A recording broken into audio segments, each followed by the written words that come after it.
Hello students, welcome back to our channel again.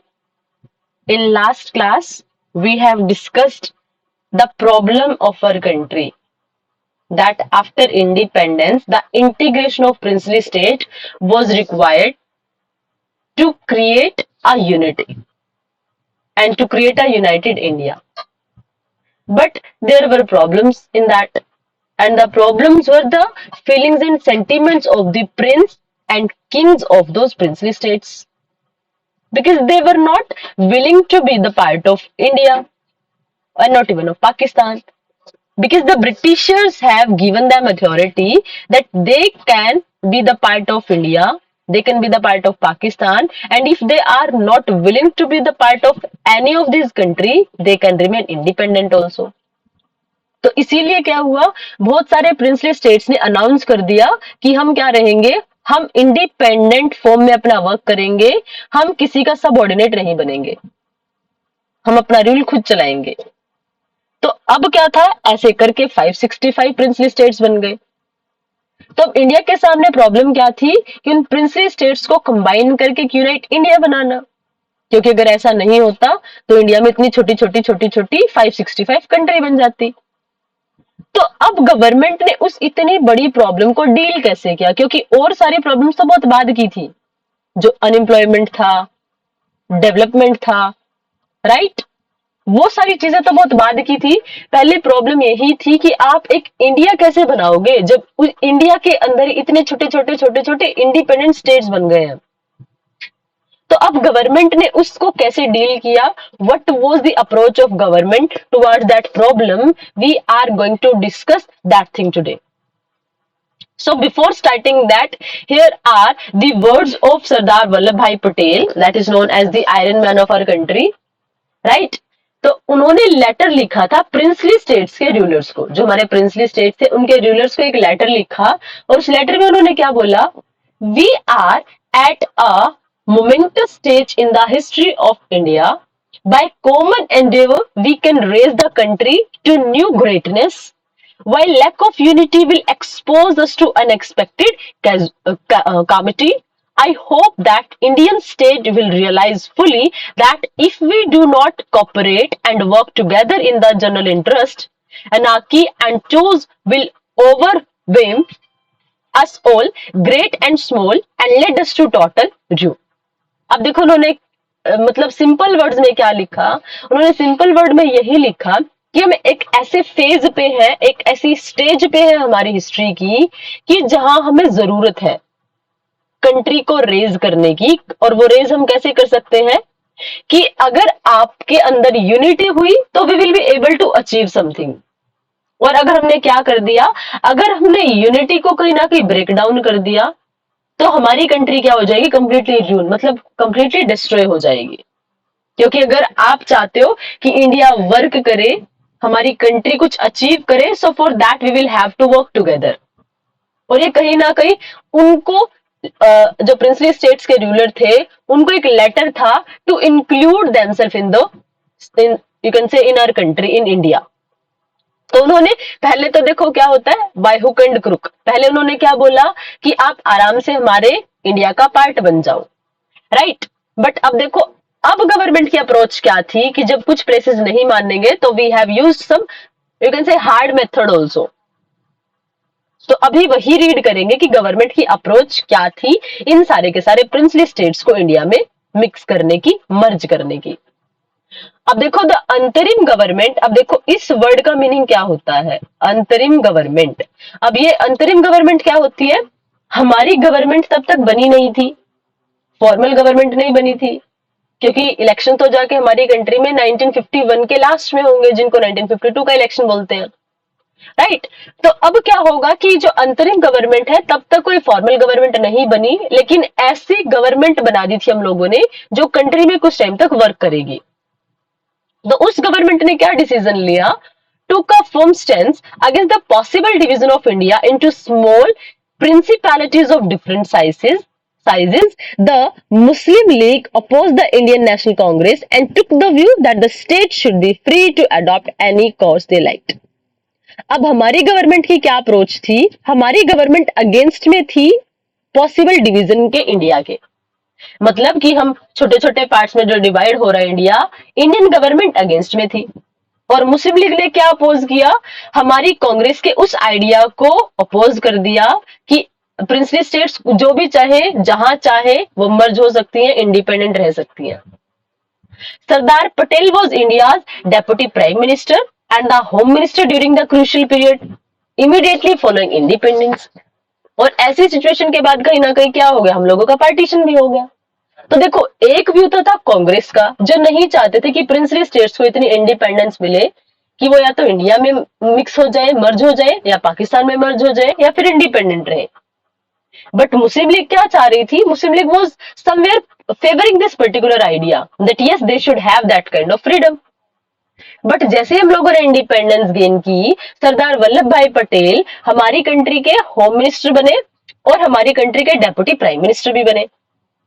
तो अब उन्होंने कैसे टैकल किया, और इसीलिए उनको ना आयरन मैन बोलते हैं, इसलिए उनको बिस्मार्क ऑफ आवर कंट्री बोलते हैं।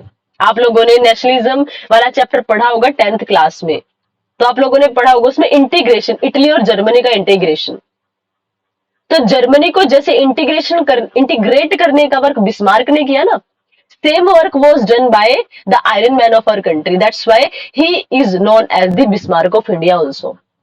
तो अब उन्होंने इस प्रॉब्लम को टैकल कैसे किया, he played a historic role in negotiating with the rulers of the princely states formally but diplomatically and bringing most of them into the Indian Union।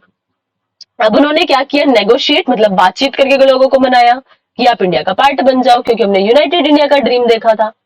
तो कुछ कुछ प्रिंसली स्टेट्स तो क्या हो गए, नेगोशिएशन से इंडिया में मर्ज हो गए। कुछ को क्या किया, डिप्लोमेटिकली, यानी कि बोलते ना everything is fair in love and war, तो वही डिप्लोमेसी की हेल्प लेके भी उन्होंने क्या किया, कुछ पार्ट्स को इंडिया में मर्ज करवा दिया, राइट। और मोस्ट ऑफ द जो टेरिटरीज थी प्रिंसली स्टेट्स की, वो इंडिया में मर्ज हो गई। It may look easy now but it was a very complicated task which required skilful परसुएशंस।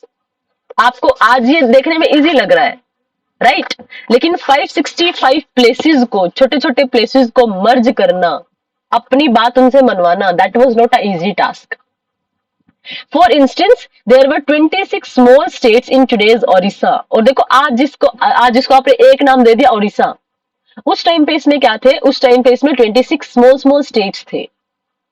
Saurashtra जो गुजरात का पार्ट है, उसमें 14 बड़े बड़े स्टेट्स थे, 14 बड़े बड़े स्टेट्स थे, 119 small states and numerous other different administration. और उसके अंदर जो सिर्फ सौराष्ट्र था, उसमें ही अकेले छोटे छोटे 119 स्मॉल स्टेट्स बने थे, और बहुत सारे डिफरेंट डिफरेंट एडमिनिस्ट्रेशन के सेंटर बने हुए थे। तो मतलब अब देखो, आज आप गुजरात के अंदर पार्ट है सौराष्ट्र, लेकिन सौराष्ट्र में भी इतने बड़े बड़े कुछ छोटे छोटे सेंटर्स बने हुए थे। तो this was not that much easy task as you are able to see it in today's life. It was a very complicated task, but that was tackled in a very beautiful manner. अब देखो, the government approach was guided by 3 consideration। अब हम आए हैं real approach पे government की, कि अब गवर्नमेंट ने इन पार्ट्स को टैकल कैसे किया, गवर्नमेंट ने इन पार्ट्स को इंडिया में मर्ज कैसे कराया। अब देखो, सबसे फर्स्ट जो हम लोगों ने स्टेप लिया, what was that, the people of most of the princely states clearly wanted to become part of the Indian union. अब हम लोगों ने देखो, अगर आप लोगों को लास्ट क्लास वाली बात ध्यान है, तो उसमें क्या पढ़ा था कि जो ये डिसीजन था कि वो इंडिया का पार्ट बनेंगे, पाकिस्तान का पार्ट बनेंगे, या इंडिपेंडेंट रहेंगे, ये प्रिंसली स्टेट्स के रूलर्स को लेना था। बट पहला स्टेप हम लोगों ने क्या देखा कि कहाँ की पॉपुलेशन है जो ये चाह रही है कि वो इंडिया का पार्ट बने। तो हमने ये देखा कि most of the princely states population is willing to be the part of India, right. फिर हमने सेकंड क्या फैक्टर देखा, the government was prepared to be flexible in giving autonomy to some regions. फिर हमने क्या देखा कि भाई साम दाम दंड भेद कुछ भी चले, बट हमें इंडिया में उनको मर्ज करना है। इसके लिए हमने क्या किया, कुछ ऑटोनॉमी दे दी, है ना, मतलब कुछ फ्रीडम दे दी कि आप कुछ फ्रीडम हम आपको दे देंगे अगर आप इंडिया में इंक्लूड हो जाते हो। The idea was to accommodate plurality and adopt a flexible approach in dealing with the demands of this region। और इन रीजन्स की डिमांड को ना बड़े फ्लेक्सिबल वे से डील किया गया कि हम आपको कुछ फ्लेक्सिबिलिटी प्रोवाइड करवा देंगे। उनकी डिमांड्स को बड़े फ्लेक्सिबल वे से हम लोगों ने हैंडल करना शुरू कर दिया। तो मतलब फर्स्ट तो क्या देखा कि कहाँ की पॉपुलेशन है जिसको आप ये बोल सकते हो कि वहां के लोग चाहते हैं कि वो इंडिया में मिल जाए। Second, what we have checked that the what kind of situation we have checked that where we can do accommodation, where we can make coordination। और उसके लिए हमने क्या चेक किया, we have checked that where can we give flexibility, जहां पर हमें ये दिखा कि इन स्टेट्स को हम इजीली नहीं मिक्स कर सकते, इंडिया में मर्ज नहीं कर सकते, तो उनको हमने कुछ ऑटोनॉमी दे दी, फ्लेक्सिबिलिटीज प्रोवाइड करवा दी। और थर्ड क्या था, in the background of partition which brought into focus the contest over demarcation of territory, the integration and consolidation of territorial boundaries of the nation had assumed supreme importance. और third हम लोगों ने क्या किया, जिसका focus था कि contest over demarcation of territory, यानी आप लोगों ने टेरिटरी डिवाइड कर दी, जो डिवाइडेड टेरिटरी थी उनको इंटीग्रेट करना, कंसोलिडेट करना उन बाउंड्रीज को हमारी कंट्री की, और उसको सुप्रीम इंपॉर्टेंस देना। ये हमारा थर्ड मेथड था जिसकी तरफ से मैं डील करना था। नहीं, कुछ पार्ट तो ऐसे थे ना जो इंडिया के साथ ही पार्ट 565 थे, ऑल्दो जो हमारी कंट्री से सेपरेट थे, जो प्रिंसली स्टेट्स थे, बट कुछ पार्ट तो थे ना जो इंडिया का ही पार्ट थे स्टार्टिंग से। तो उस टेरिटरी को कैसे इंटीग्रेट करके रखना है, कंसोलिडेट करके रखना है, उसके लिए हमें कुछ पॉलिसीज बनानी थी, कुछ अप्रोचेस बनानी थी। तो ये थी हमारी 3 approach regarding the integration, regarding the unity of the nation. तो अब देखो फिर क्या किया, स्टेप्स क्या लिए गवर्नमेंट ने। Before 15th of August 1947, peacefully negotiation had brought almost all states whose territories were contiguous to the new boundaries of India into the Indian state। अब सबसे पहले हमने क्या किया, पीसफुल तरीके से नेगोशिएशंस करनी शुरू कर दी, क्योंकि peace and negotiation is the best method to deal. हमने नेगोशिएशंस करनी शुरू कर दी। The rulers of most of the state sign a document called the instrument of accession. Instrument of accession, अब देखो ये क्या होता है, इंस्ट्रूमेंट ऑफ असेशन मीन्स होता है विलय पत्र। विलय मतलब मिल जाना। अब हम लोगों ने जब उनके साथ नेगोशिएशंस की, उनको समझाया, उनके इंटरेस्ट से उनको कहीं ना कहीं ये रियलाइज करवाया कि उनके इंटरेस्ट फुलफिल हो सकते हैं in the United India only, तो उनमें से बहुत सारे रूलर्स ने क्या कर दिया, इंस्ट्रूमेंट ऑफ असेशन पे साइन कर दिए। तो मतलब जो भी इंस्ट्रूमेंट ऑफ असेशन पे साइन करेगा, मतलब उसके बाद उनका पार्ट, उनकी टेरिटरी इंक्लूड हो जाएगी इंडिया में, which means that their state agreed to become a part of the Union of India। मतलब suppose you are the prince, you are the king of any place, अगर आपने sign कर दिया instrument of accession, what does it mean? It means that your territory will be a portion of India after that। उसके बाद accession of the princely state of Junagadh, Hyderabad, Kashmir and Manipur proved more difficult than the rest. अब देखो जो problem आएगी वो इनके साथ आएगी, किसके साथ, जूनागढ़, हैदराबाद, कश्मीर एंड मणिपुर। अब ये क्या चाहेंगे, ये चाहेंगे कि हम इंडिपेंडेंट रहे, हम इंडिया में मर्ज ही ना हो, राइट। तो अब सबसे बड़ी प्रॉब्लम आएगी इन 4-5 प्लेसेस के साथ। अब उसके बाद the issue of Junagadh was resolved after a plebiscite confirmed people's desire to join it. अब देखो जूनागढ़ को हमने कैसे मर्ज किया इंडिया में। जूनागढ़ एक प्लेस था जहां के पीपल चाहते थे, कॉमन पीपल चाहते थे that Junagadh should be the integral part of India, they want that it should be included in India. But जो वहां के जो रूलर थे जूनागढ़ के, वो क्या चाहते थे कि Junagadh should be an independent territory. But वहां पे क्या होता है, वहां पे रेफरेंडम करवाते हैं। रेफरेंडम मतलब क्या होता है कि आप जब डायरेक्टली लोगों से पूछते हो, यानी जनमत, रेफरेंडम को बोलते हैं जनमत संग्रह, यानी आपने लोगों का मत मतलब उनके कंसेंट जानने की कोशिश की। Referendum was done in Junagadh, and after that it was tried that the problem of Junagadh should be resolved, and after the Junagadh it was confirmed that the population was willing to join India only। मतलब लोग चाहते थे कि वो India का part बन जाए। You will read about Kashmir in chapter 8, और कश्मीर की सिचुएशन क्या थी वो भी हम इसी पार्ट में रीड करेंगे। I will tell you. Here let us look at the cases of Hyderabad and Manipur. सबसे पहले जूनागढ़ की प्रॉब्लम थी, तो जूनागढ़ की प्रॉब्लम को हाउ वी हैव टैकल्ड, हमने इसको रेफरेंडम से टैकल कर लिया, राइट। अब उसके बाद देखो, ये देखो, Sardar Patel with the Nizam of Hyderabad. अब निजाम ऑफ, अब as I told you, Nizam was the title of the rulers of Hyderabad. तो अब निजाम के साथ कैसे डील करेंगे? अब देखो, Hyderabad the largest of the Princy states was surrounded entirely by Indian territory. अब हैदराबाद एक प्लेस था जिसके चारों तरफ इंडियन टेरिटरी एक्सपेंडेड थी। Some parts of the old Hyderabad state are today's part of Maharashtra, Karnataka and Andhra Pradesh. लेकिन हैदराबाद का मतलब सिर्फ ये नहीं जो आप आंध्र प्रदेश के आज वाला हैदराबाद देखते हो, राइट? आंध्र प्रदेश तेलंगाना का आज वाला हैदराबाद है, वो नहीं है। उसमें some parts of Maharashtra, Karnataka and Andhra Pradesh were also included. Its ruler carried the title निजाम, और जो निजाम है ये इसके रूलर का टाइटल था। And he was one of the world richest man, और वो वर्ल्ड के रिचेस्ट मैन में से एक था। The Nizam wanted an independent status for Hyderabad.